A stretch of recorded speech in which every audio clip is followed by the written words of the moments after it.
I got one question about like I can address this because I can remember this. Like, um, I'm not. Last week I said teachers' names, and we all know how egotistical teachers are, and they would really take everything thick. So I'm not gonna be saying any more teachers' names if I'm speaking about them unflatteringly, that because you know what they're like. They'll pop up to me or something and they'll be yappy pigs about it. Like, they'll contact me, like, and I just couldn't be bothered with that noise at this stage in life. Like, um, but no, we still have plenty of obviously interesting things to talk about. Like, so there was one question I got asked about was it true that I got suspended from St. Louis 100 times? Now it wasn't quite 100 times, but it wasn't far off. Like, I was second year, it was mainly internal suspensions. Like, when I was second year, I just get internally suspended for everything. Like, I used to be in report, and if you didn't do your homework, you got a one in the report. So I would just get suspended all the time. So literally every other day, I was suspended. That in second year, and most of third year as well, I was internally suspended. So, but that was like every other day for about a month or two. Like, so all together, like, I'm not even being joking. Like, I did get actually suspended once for 2 days. I couldn't even remember why. It was just literally 2 days off because I was suspended that much in St. Louis. It was the year head that was my year head. Like, from first to fourth year, like, was an arsehole to me. Like, and like she just suspended me all the time. She just hated me. She was a hateful cunt. Like, and she just would love to suspend me, and like, I'd teachers sticking up with me just saying it was a joke and all that. That how much they were doing about me and her had more issues, but we'll get into them at a later time. Like, but she just suspended me all the time for like, did you missed the homework, suspend it, did anything, suspend it. Um, I remember, yeah. So like every other day I was suspended, like, and it came in the second year. It came in the second year I was suspended for, I couldn't even tell you why. And then the time I got real suspended, I couldn't tell you why. It was 2 days off. They forgot I was suspended because suspended that much.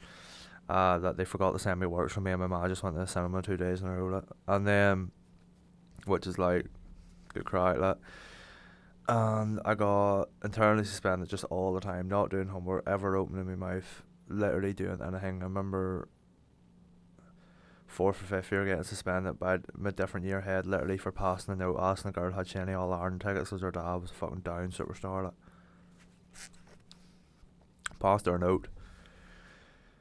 Passed her a note, and she goes, and that was alright. And then Miss McCullough, the teacher, like, caught us and thought we were doing something, like, but we weren't. And my year head came down, and she just took the note, never even opened it. And she goes, "You're internally suspended." So I was like, right, just spam that button. Like, so when you're internally suspended, I used to have to just sit. You have to sit in the study room and face the wall like an absolute, like, it was like One Flew Over the Cuckoo's Nest spec. Like, it was like Jack Nicholson spec. Like, it was like, might as well lobotomise me, stick it around my brain, just kill me, like, because it was the worst thing ever. I remember I'd be sitting internally suspended in the study hall, and like, I was in the study room more than most sixth years, like, and I would just be staring at the wall, and I would be like, "This is awful." Like, I would like, and me, I was like 13 and 14, like 12, 13, 14. Your second year, you're 12 and 13, and I'm 12 most of the year because my birthday's in May. So I was 12, just getting suspended constantly. 13 gets suspended constantly. 14 gets suspended and threatened to be kicked out of school for literally doing fuck all. Like, all I ever really done in school was like make people laugh all the time. I never done nothing malicious like break a windy or anything. You know what I mean? Like, I never was like reckless like that.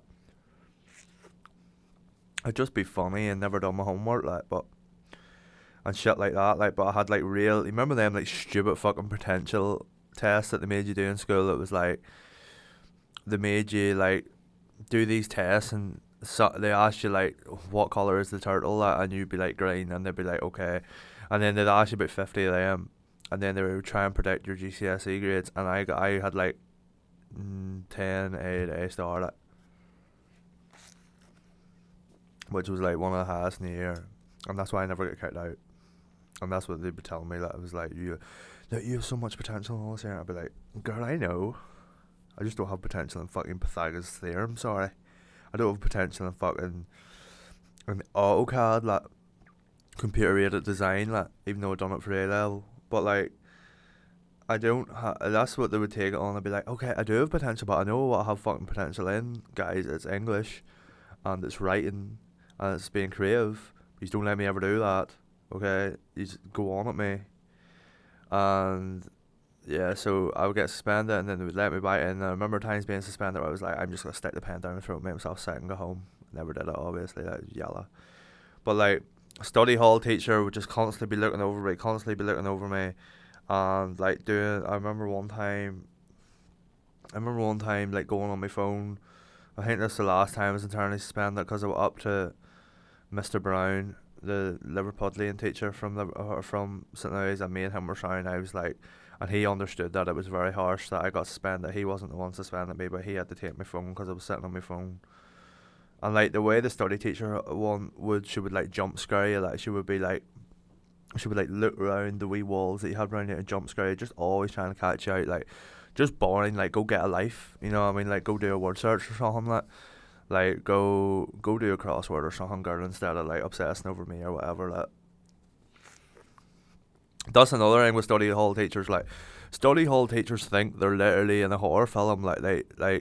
They think, and this is the same as the Iraq point last week from teachers. Like study hall teachers literally think that they're Michael Myers. Like their sole goal is to catch you in Kilmav's games or some shit. Like, and if they catch you on your phone, they catch you playing games, they'll creep up inside your fucking eardrum and they'll be like, stop. They'll squeal, like they'll do their mating call, like, and they'll go, what are you doing? What are you doing? And they'll be, get out. But it'll be the most, and you'll be sitting there like, you'll be sitting there shiting yourself, like you'll be like, oh my god, I'm fucking sorry. And like they have nothing to do about it. Like all they wanted to do, they're like yes. Like study hall teachers are dying for you to go on your phone or call Miles games so they can be like, yes, let me put this fucking word search down and go scar this child for life with the worst jump scare ever. Also, I can take their phone for until 3:30. Then they'll know. They'll know not to fuck with me again. But then I'll be left doing my word search again. See, it's a vicious cycle for them. Study hall teachers, I don't envy them. I remember one time the study hall in St. Coleman's, the song from GTA 5, we get in the taxi, El Sonidito it's called, it just goes din, din, din, din, din, din, din, din, din, din, din. You'll know it if you know it. Like, I'm not gonna sing the whole thing. It goes un dos tres cuatro din, din, din, din, din. It's the worst song I ever made. Like, I remember one time playing it in the study hall in 7th year, like, and there was like 6 of us had it as a meme at that time, so there were 6 of us dotted across the study hall, just would play the song for like a millisecond, like, and the teacher, he was an old man, like, you'd know who he is, like, I couldn't be bothered saying his name, like, he was an old man, like, and he would just be like trying to figure out who the fuck was playing the song, like, and so we would be playing it, and then he'd just freak the fuck out and be like, so a couple of like, there are a couple of smart lads in this room, is there? Just sort of that sort of attitude. No, I'll find yous out, and all there. And we just wouldn't stop doing it, like, and then playing it, and he'd be just like, and he had a bad hip there too, like, so he was all over the place. He wasn't in great nick, and he was all like looking around, like, who the fuck's playing this, like, and then he just says fuck it here, and he just kicked out. I remember he kicked out Andrew Gilmore, like, he just kicked out a fella at the front of the class. It had absolutely nothing to do with it, just so he got some sort of win in his mind. There was a 50% chance that he was the person doing it. He just happened to not be him. And we all got away with that. But I remember one time in 6th year, I repeated 6th year, it was during my repeat, like, I wanted to be in the 7th year study room. It was all with me, like, because it was just better. You could listen to music and all, like, in the 6th year study room, the woman was a real Nazi. Like, she wouldn't even let you listen to music because she thought you were, like, listening to fucking, like, nuclear launch codes or some shit, like as if you were trying to hack the world or something, like, so she wouldn't let you use. She was trying to get people to use the iPods, like, and she was the only person pushing iPods from like 2017 to 2020, like, and just nobody has iPods, like. And anyway, I remember one time, like, we used to have to sit and literally play solitaire because we could put it in the smallest fucking a minesweeper, like we could put it in the smallest fucking window possible, like. And one time she caught me playing fucking minesweeper, like, but I had left class and came back, and she was like, "I caught you over there playing minesweeper on that computer." And I was like, I just was at this stage. I was like, fuck it. I was like, what are you talking about, miss? Like, what are you on about? Like, I was not playing Minesweeper on that computer. It's like, yes, it was. I went over that computer after you logged off it, and I had Minesweeper on it, and games on it. I was like, no, it didn't, miss. Like, that's total lies. Like, I was not playing games now. It must be somebody else. I was like, no, it was logged in your account. No, I go, somebody must have just went over and played it. Like, you don't really need to be in anyone's account. Like, so quit shouting at me here, miss. She was like, you go down. It says, if you don't want to come in here, and you go down to the 7th year study and you stay there all year. And I was like, thank fuck. I was like, yes. I was like, okay. I was like, right. I pretended to be all annoyed. I was like, right, okay. And then I stayed there all year, like, and for 2 years, and it was late as fuck. But it was just comical, like, yeah, all my mates were down there at that time, like, but it was way better. So that's how I got out of that. That's a funny story. That but and yeah, I was suspended, and as the question started, I was suspended in St. Louis like literally 40 or 50 times. Like, I think it's closer to 40, but it was quite excessive. Like, um, another thing about updates and podcasts, somebody kind of asked me, but that's just me talking. There will, I think, next week's podcast will be with, hopefully with Adam Collin, the Cage Warriors professional MMA fighter. And Cage Warriors, very Liverpool, a very exciting fighter. He was Cage Warriors best breakout fighter last year, and he was no was he nominated for it this year? No, but he's just one of the most exciting fighters. No, it's Luke Riley was the best breakout fighter last year, and I'm hopefully gonna be interviewing him too. And we've got Nathan Fletcher again. We can do an interview with him, which he was my first title podcast with Nathan Fletcher, but I'm gonna try and get talking to him again because I really enjoyed it, and I thought he was a really good lad, and he agreed to do it again. So we're bros or whatever. So yeah, there will be more. That's the thing about guests here in this podcast is like I don't mind sitting talking to myself, like, because I can just riff with myself, like. But I will get athletes on because I'm not an athlete that will. I'm hot, like, I'm a good wrestler, but I'm not a professional athlete yet. Probably a professional wrestler, like,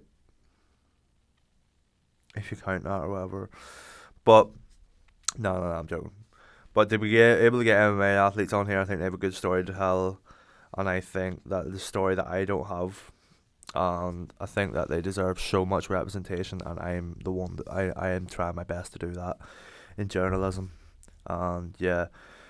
And then another thing about people asking about guests is like I'm not in Ireland here, like, you know, I'm not in home, I'm not home doing this podcast, like, so it's hard for me to kind of get guests on, like, but I'll do what I can, like.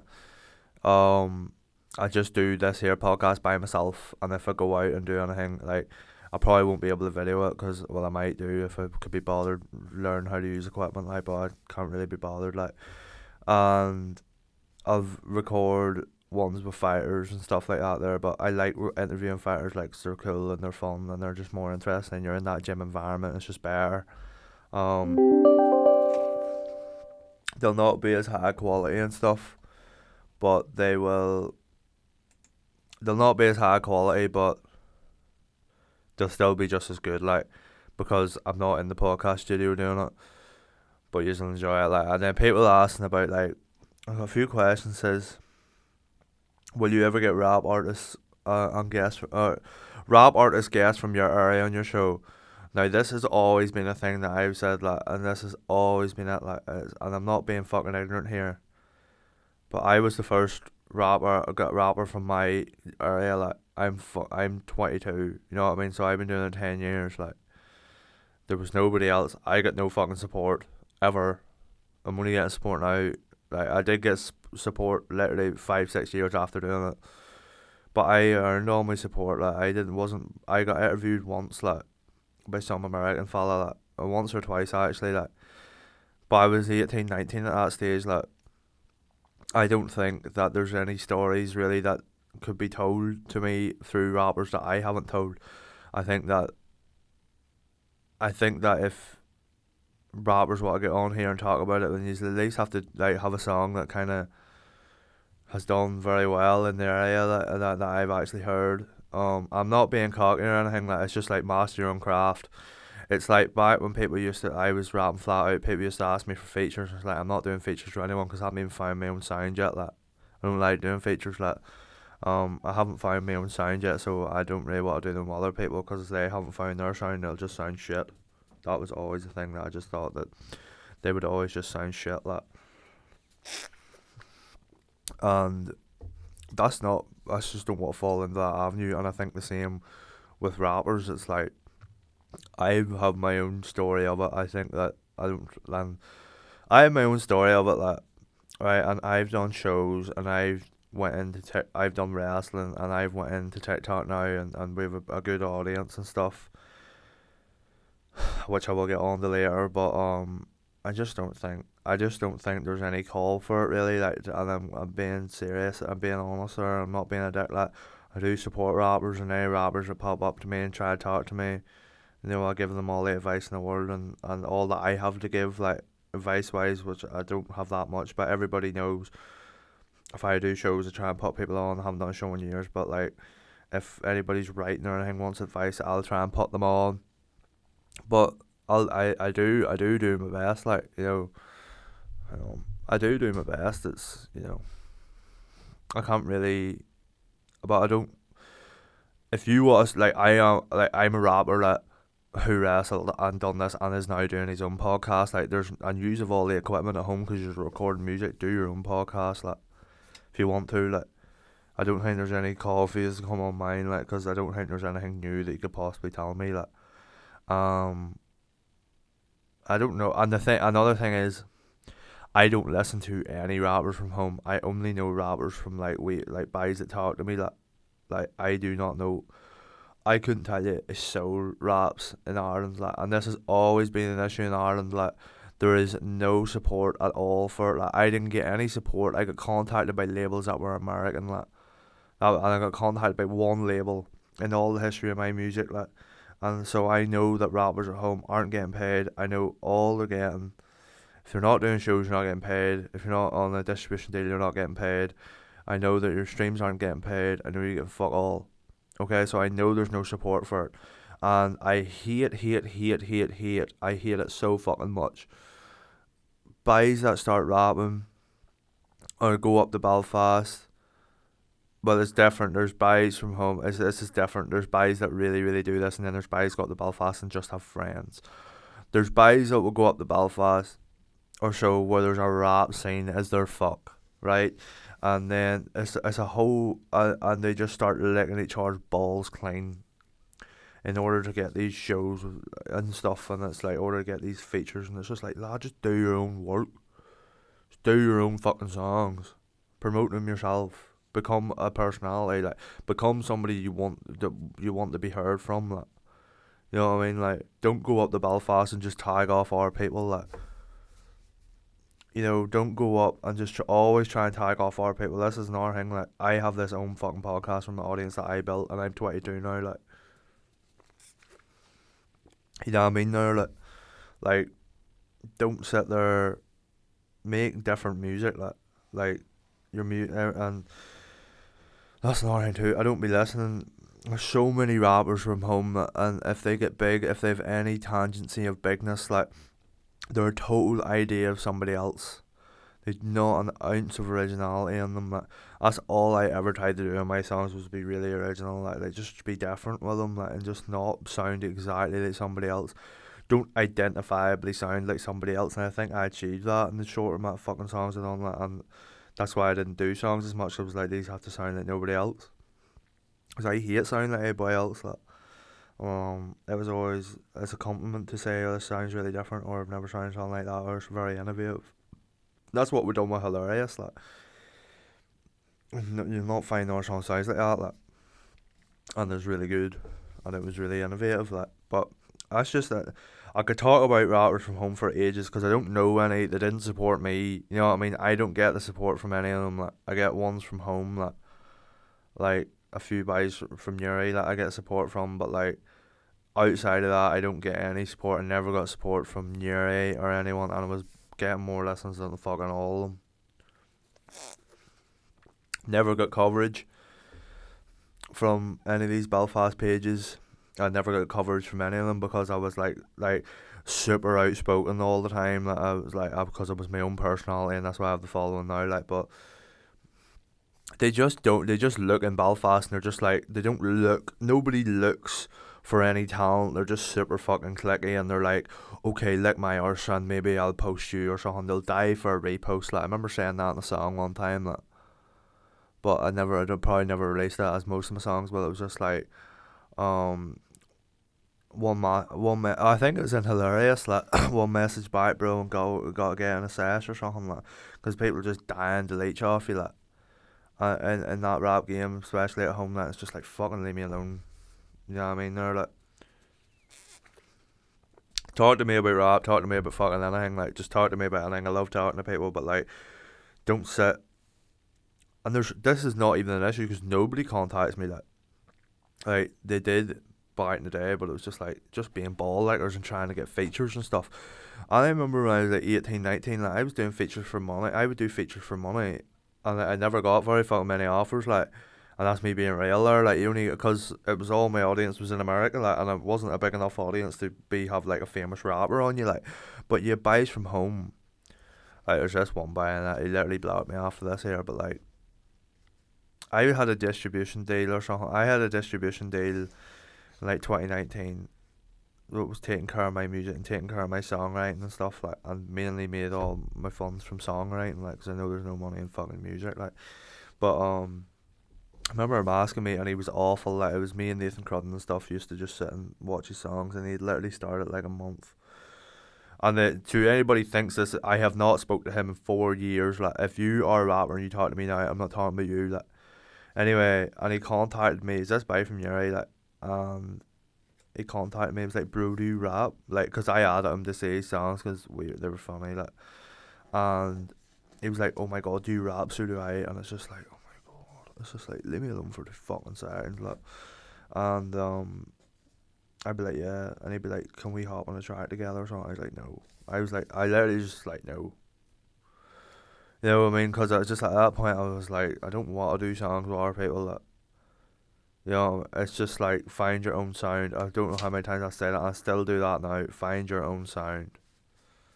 Because two upcoming artists doing a feature who don't sound like anyone is not gonna do anybody any favors except just rip you off and make you sound like shit. Just do your own songs. Keep doing your own songs. Keep doing your own songs.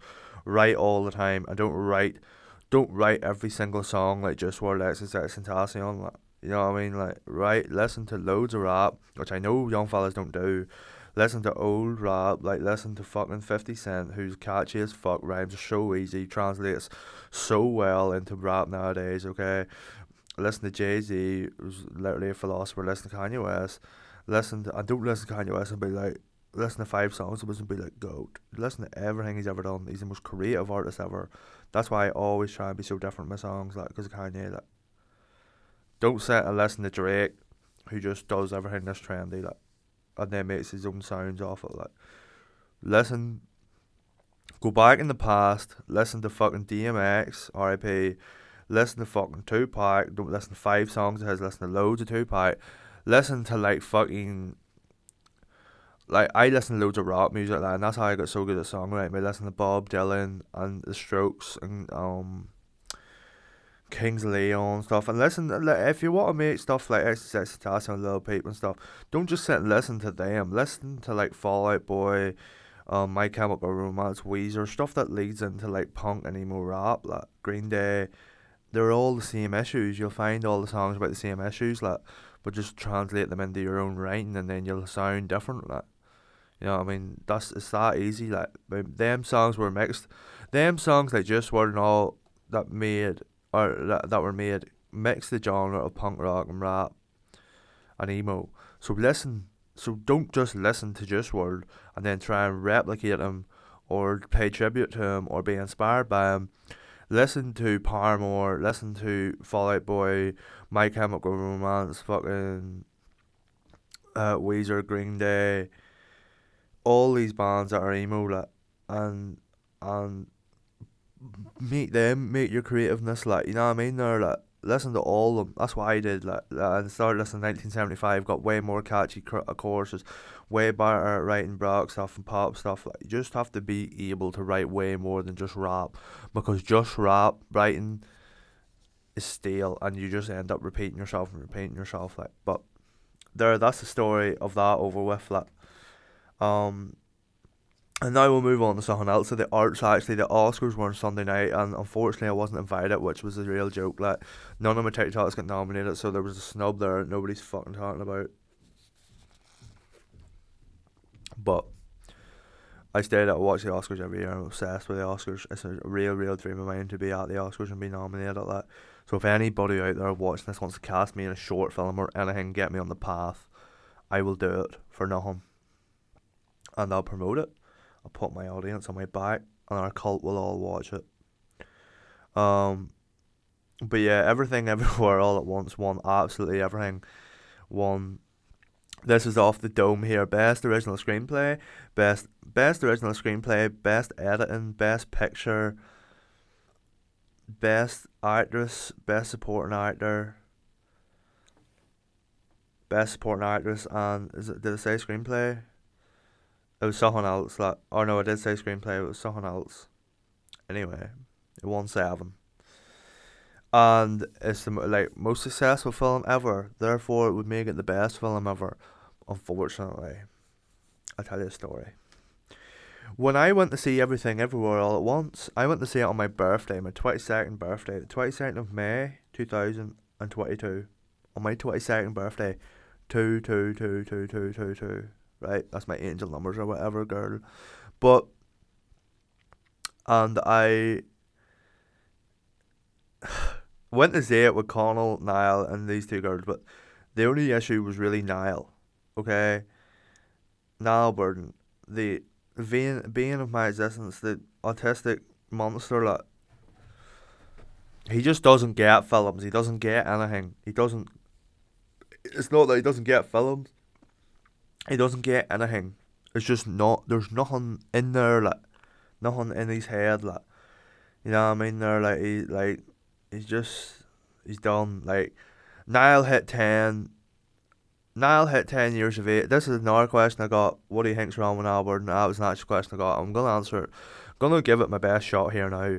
Niall Burden hit 10 or 11 and just stopped. Do you know what I mean? Stopped all functions. Niall Burden hit 10 or 11 and maybe was told he couldn't do the transfer test, or he failed the transfer test if he done it, and he gave up. That was it.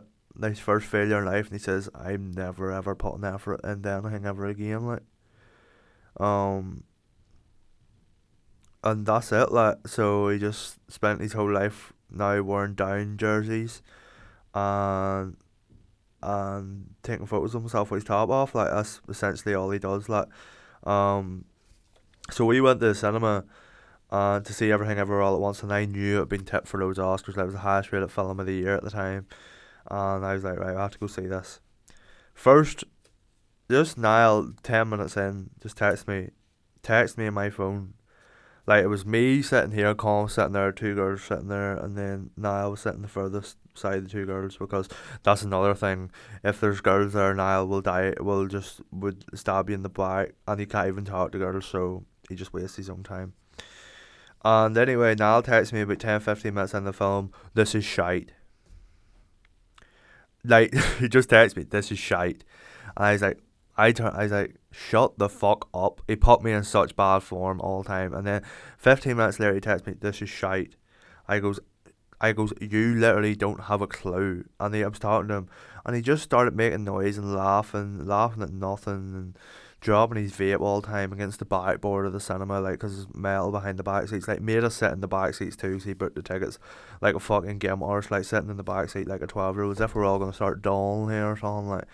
And so basically, during Everything Everywhere All at Once, he just kept texting me over and over, this is shite, this is shite. And I was like, you literally don't have a clue. And he's like, these two girls say it's shite as well. I was like, alright, so they give it credence. Okay, okay, right. So that means it is shite then. Like, the 97% rating that it had on Rotten Tomatoes, didn't out justify that with the hundreds of critics, and now the 7 Oscars it won is still a shite film. Okay, now given try it now. This is an hour into the film. Just kept doing that, kept doing that, kept doing that. Dose, dose, dose, laughing at everything, making noises, farting, snapping, just dropping his vaping. Texting me this is shite, just ruining the whole experience for me. And it was my birthday, keep in mind, like ruining the whole thing.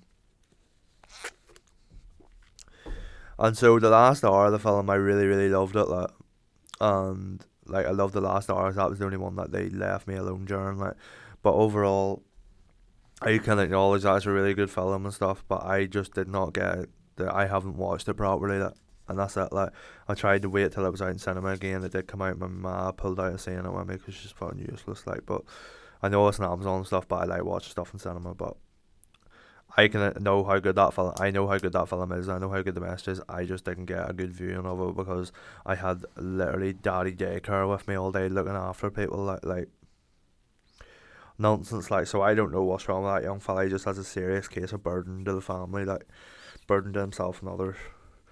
But yeah, so that won absolutely everything. Like, and best, it won best actress. Michelle Yeoh won best actress for it, and it's like, but I thought that like Kate Blanchett should have won for Tar. I didn't really like Tar that much. I did like it, but I didn't think it was like best picture nominee. Like, I thought Michelle Williams. I thought Michelle Williams in The Fablemans was class. I thought she should have won it. Like, it's just everything everywhere all at once. Won everything. Best supporting actress should have went to Carrie Condon for who played Siobhan and Banshees of Inisherin. Thought she was fantastic in it. I thought she definitely should have won it. I thought she told a great story. And I know people thought Angela Bassett should have won it, and she was great in it, but she was only in half of Black Panther Wakanda Forever, and I love Black Panther Wakanda Forever. She was only in like half of it, and Carrie Condon's in the whole of Banshees of Inisherin. So I thought that she should have won it. Jamie Lee Curtis probably deserved it though. She's like a Hollywood icon at this stage, so I understand why they give it to her. Plus, they were just giving everything to everything everywhere all at once. Because it was a groundbreaking film and it was a very innovative film. It was a big thing because it was a whole Asian cast and Asian production, and it was really creative and it was a great story and stuff. I'm just saying that I just thought I like Sarah. Like, I just thought that Banshees of Inisherin should have won something. That would have been one that would have won. Ki Hee Kwan, I think, deserved best supporting actor, even though I love Barry Keoghan, or it's Barry Keoghan as pronounced. Never really. He said it's Barry Keoghan. Brent Gleeson. But yeah, Ki Hee Kwan deserved that. And then, but I thought Banshee should have won Best Picture. Like, Elvis was my favourite film probably all last year. Like, I've seen it like 4 or 5 times, just obsessed with it. Like, so like, because I'm obsessed with Elvis. Like, but I loved that film. Like, I loved fucking Elvis. Like, it's in the cinema tonight in Liverpool. I might go see it. Like, but I fucking loved it. Like obsessed with it. I thought it was fantastic. Like, I thought that Austin Butler. I thought, right, again, that thought I love The Whale as well. I seen The Whale when it came out in cinema here like a month ago or so, and just cried my eyes out at it. Like, I loved it. I thought Brendan Fraser was fantastic in it. I think Brendan Fraser winning Best Actor was like the biggest comeback in Hollywood history. Like, it was such a big moment. Like, and it was between, I wanted him.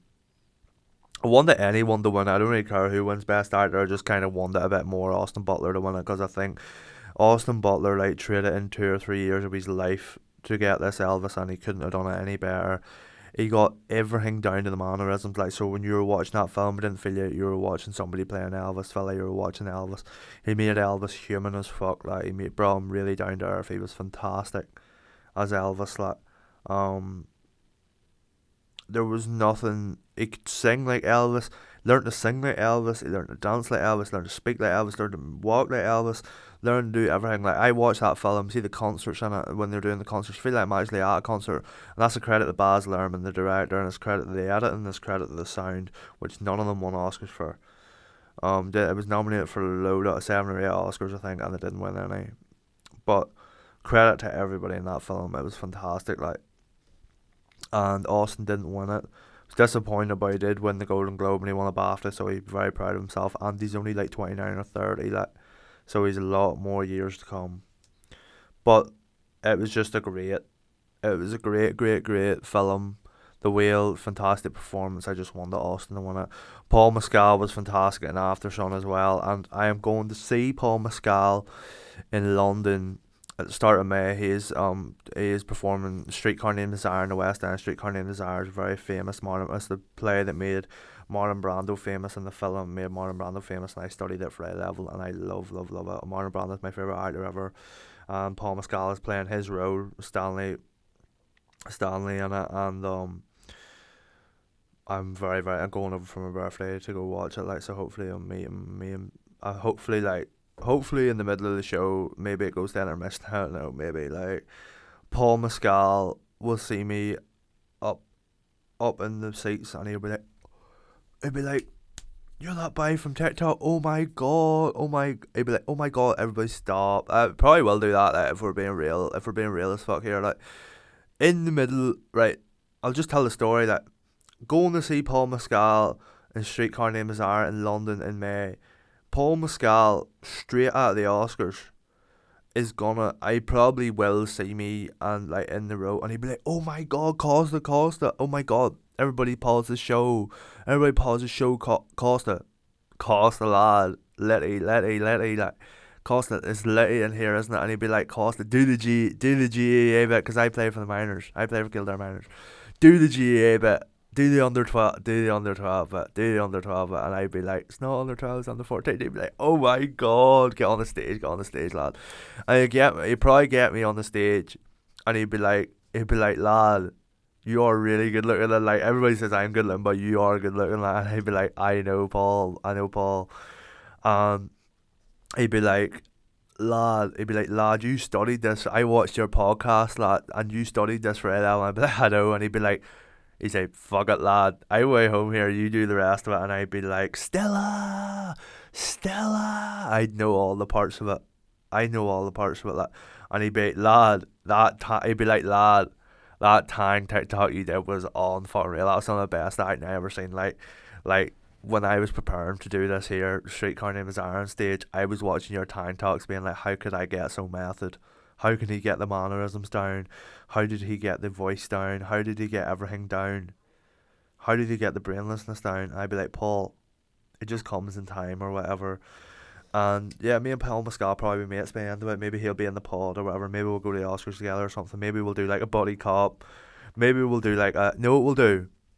Me and Paul Mescal, because we're two like Irish and really good looking, and maybe Barry Keegan will see it too. Maybe Colin Farrell and Brendan Gleeson and all. Like maybe we'll just get all the Irish gang together and we'll do a comedy about GAA managers and tangs.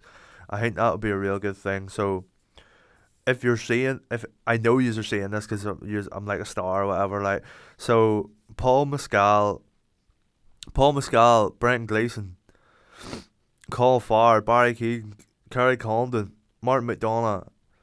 Let's do the GAA managers of the countryside, like Banshees of Inisherin, managers of countryside, like, and let's do a film about GAA managers, like.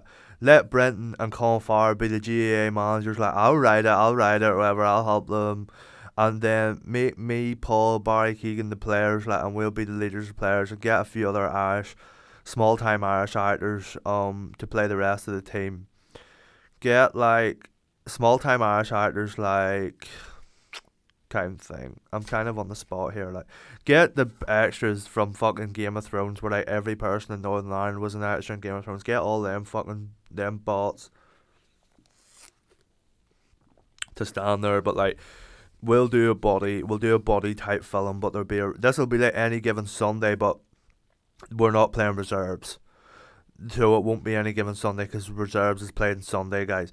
So we'll do Any Given Friday evening. Okay, Any Given Friday evening starring Costa, Brenton Gleeson, Donald Gleeson if you want to bring your son in it, Colin Farrell, Paul Mescal, Barry Keegan. I'm forgetting anybody else. Just gonna be unreal. Daniel Day-Lewis will probably make a return to acting because he's half Irish. Like Daniel Day-Lewis will see that cast and he'll see me in it because he's probably seen my TikToks, and he'd be like, "Oh my god, Costa in a film, get me the fuck in." He'll forget, he'll not, because like Paul and Barry, like, because we're bros, like he will probably see them in the film be like, I haven't. They're quite new actors. I haven't done a film with them. They'd be like, oh my god, Costa, he's like so good looking, and they'd probably want me in like. But any given Friday night, no, any given Friday evening, 6 o'clock. Um, this is just such a good film. I can't believe this. Like, we'll win. No, we'll do. Oh my lord, this will be the best film ever. Right, we're going. Right, we'll do it authenticity wise. We'll be Longstone. Okay, we'll be Longstone. My GAA club's called Longstone and County Down. Okay, Amber Brothers, Mark Poland, all the Poland stuff play for it. I play for it. Right. So there's all the stars of it. So we have all this to live up to. We've never won the league. Okay, we've never won the league. Won Division 2 there, and we're back in Division 1. This is such an unbelievable film. Right. We're going to be my club, GAA Longstone, GAC, in County Down. Okay? Kilcoo win the championship every year, and they'll go on to like compete for All Irelands and stuff. How about we do sorry. We do a real underdog film, okay? Longstone GAC is managed by Brenton Gleeson and Colin Farr. And then it's got 3-star players. Me obviously Costa, Paul Mescal and Barry Keegan or Barry Keown. Not sure how to pronounce his name yet. I think it's Barry Keegan. But I've got a GH in my name too, Barry Keegan. So if when you're seeing this, I'm gonna say when you're seeing this, lad. I've been watching loads of interviews trying to figure out what way your name is. I thought it was Barry Keown, but it's Barry Keegan or whatever. Uh, um, and my name's Dara Hawhian, like, so it's very hard to pronounce because we're like GH bros, okay? Because HAUGH, Hawhian, some people say Huggian, Hawkian, or Hawkin, or Huggian. Some people really struggle with it, lad, so I understand where it is, and I hope you understand me. I know you're going to be seeing this because we're bros. I hope we don't fall out over this. But, so, Brenton Gleeson, Colin Farr are the managers. Me, Costa, Paul Mescal, and Barry Keegan are the three main players. I'll be full forward. Barry Keegan, you're kind of small. You're probably corner back. Um, Paul Mescal, you're a big lad. You're a big lad. You probably be midfield. I'll give you midfield, lad, because you were nominated for best actor or whatever. I'll be full forward, and I'll just catch the ball and put it in as usual, and it'll be a story about Longstone GAC, which we're all going to be playing for, winning down Division 1, okay, and then everyone being like, oh my god, where can we go from here? And then, like, and Brenton Gleeson and Colin Farrell will be like, inches, it's inches that win this, it's inches is the difference.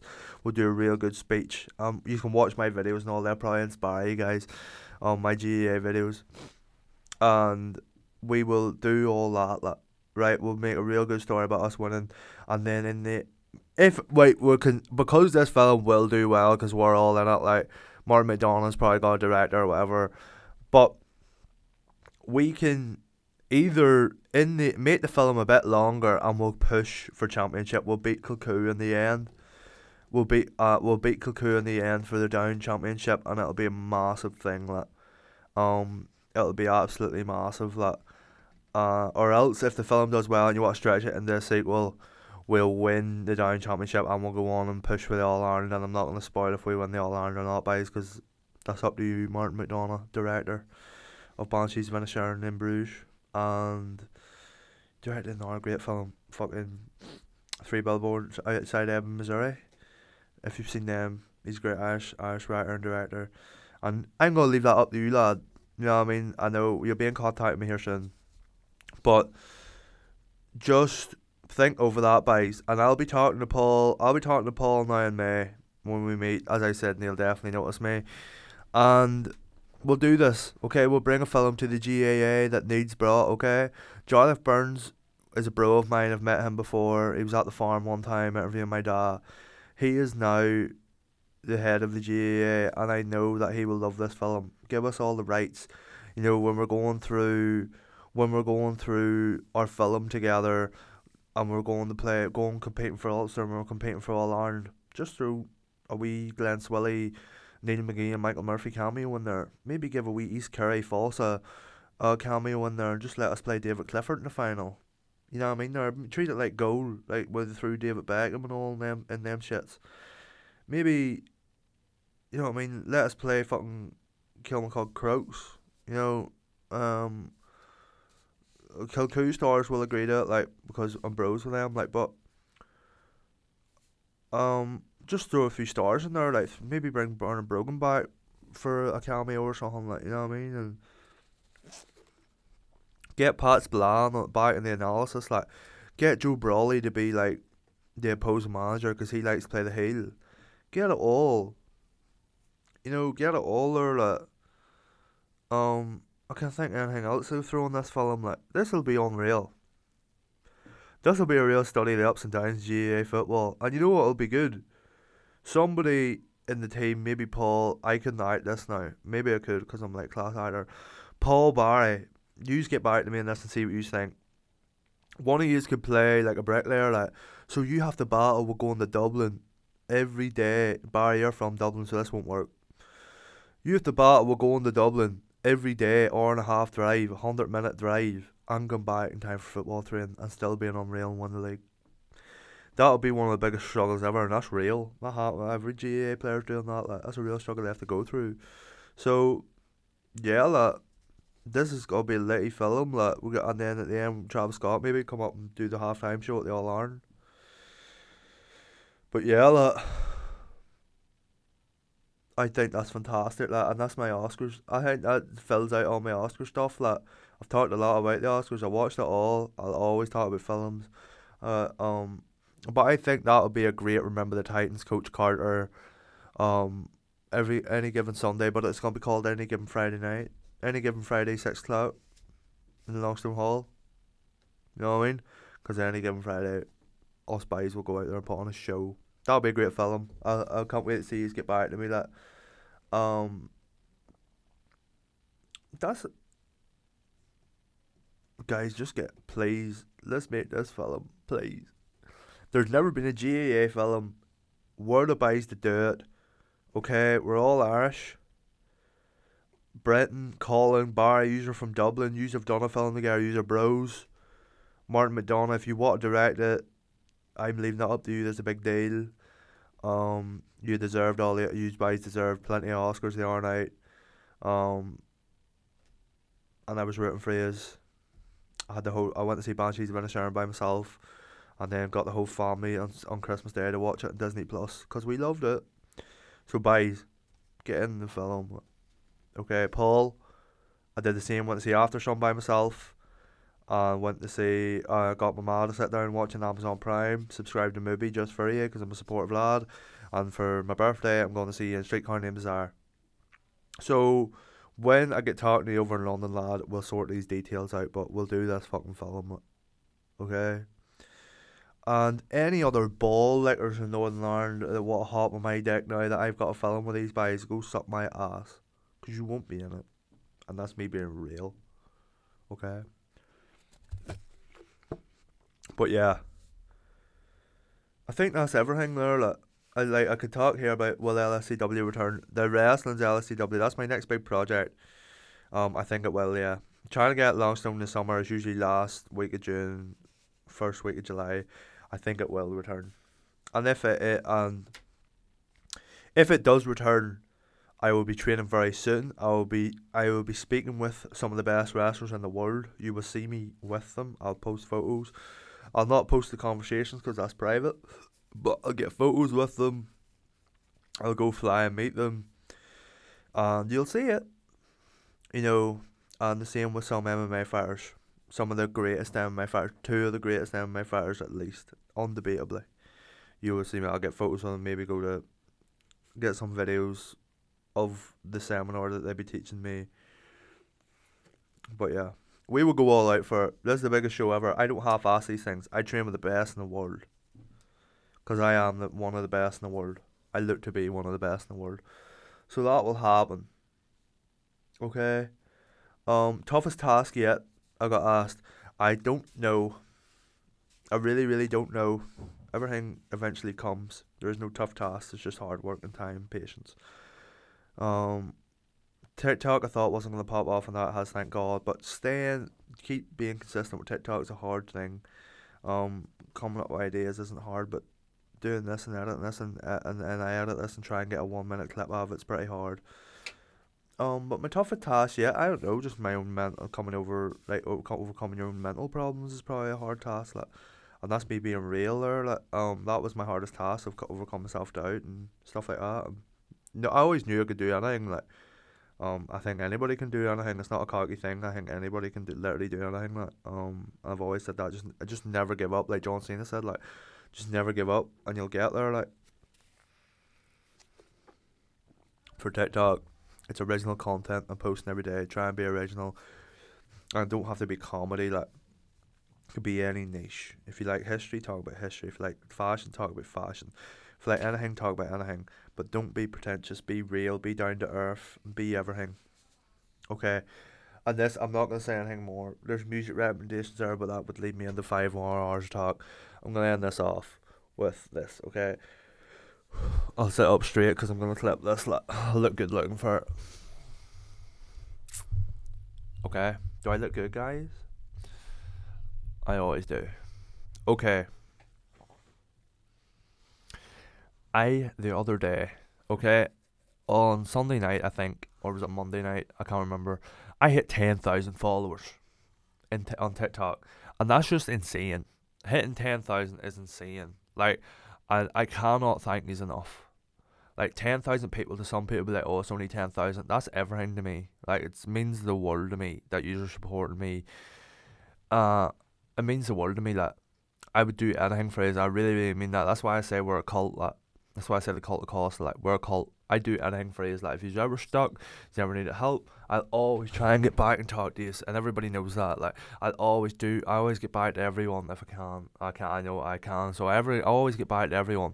Every one of you that support my videos, comment on them, share them, watch them, enjoy them, talking to me in real life. Like, so many people be talking to me in real life now, compliment me in the videos, and it means the literal world to me. That I think I am the happiest in my life now that I ever have been, because people are supporting a creative outlet that I have, and that I'm finally doing it. You know, I've worked hard for years and years and years to have some sort of following, and now this is 10,000, and that's just huge to me. Just imagine 10,000 people in a room.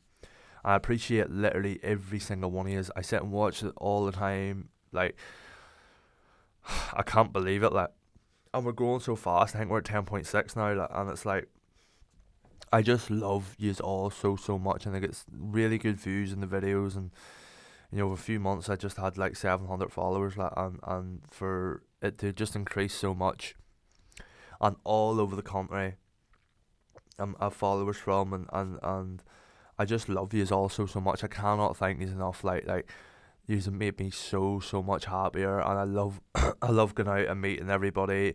Love getting photos with yous. I will do that all the time. Like, and I will sit and take photo shoots with yous until you have enough photos. I just love talking to yous all. I love the love that you're giving me. Love the support that you're giving me. Support everything I do, whether it be music, wrestling, podcast, and everything. I really do appreciate it, and you have really made my life amazing. That you've opened up so many avenues for me. You've given me so many new friends, and these are all my friends. Like, I appreciate every single one of you. I'm not gonna sit here and fake a sob story like some people do for views, and say that, like, oh, it's all through, like, oh, I couldn't afford this, couldn't afford that. I'm always gonna land on my feet. You know, always gonna land on feet. I never really failed that badly. Like, I just sort of give up through lack of motivation and self doubt. But this is what I've always wanted to do the most, is to entertain people, and that's what I feel I'm doing. I feel that people watch me and relate to me because of good comedy and being a real person and being open as fuck. And I'm being open as fuck, and I'm being as interesting as possible. I lay all my cards out on the table, and that's the difference between me and these other TikTokers in the space. Okay, I'm not them. I don't want to be compared to them. I'm not them. So I'm so happy to have 10,000 followers. I love you all so much. Like, it means everything to me. And everyone after this who follows me, I love you just as much. I've been trying to entertain for a long time, and now I finally found my groove. And a rising tide lifts all ships. So we're going to get music, we're going to get wrestling. I promise, now that I have this following, I will do everything for you. Like, I will do my utmost to keep you entertained, keep you happy, because I owe so much to you for following me, for planting your faith in me that I will entertain you and you want to follow me and you want to see my stuff. That means so much to me. Like, and just to follow literally means the world. And to be able to have this audience where I sit and I have fun and we talk and I sit and watch UFC all night and we sit and watch wrestling all night, I finally have all these friends now that are friends of mine and will come in and they'll support me and they'll love my videos and they'll talk to me. And I really do love yous. I love taking photos with you. I love meeting yous night out. I'm not going to sit and make a video about, oh, all these people are taking photos of me, because I love it. I love yous all. I love the respect. I love the community that we have. I love the in-jokes that we have. I love everything. That's why I call us a cult. You're not fans, you're a cult, because I'm fans of you. You're not fans. I'm fans of you because you support me. We have the same ideals. We have the same comedy. We have the same sense of humour. So I support you because you're my friend. All of yous.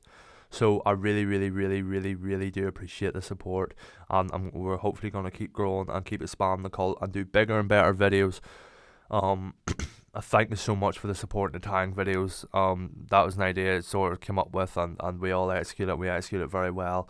And the GAA videos. So we've moved away from everything else. We'll keep switching up the content. We're going to keep switching it up, and hopefully we get that film with them buys done. But yeah, I think I'm going to leave it there so we don't get over an hour again. But I absolutely love every single one of you. Like, thank you for the support in the podcast. So many people watching it. It's doing so well. I'm so happy. And for the support on TikTok for the videos, keep doing massive. Keep doing really well. I love yous. I love you so much. I really do mean that. Anybody that knows me knows that I will do anything for you, and I'm pretty down to earth and I'm real as fuck. Anybody pops up to me with problems, I'll talk to them.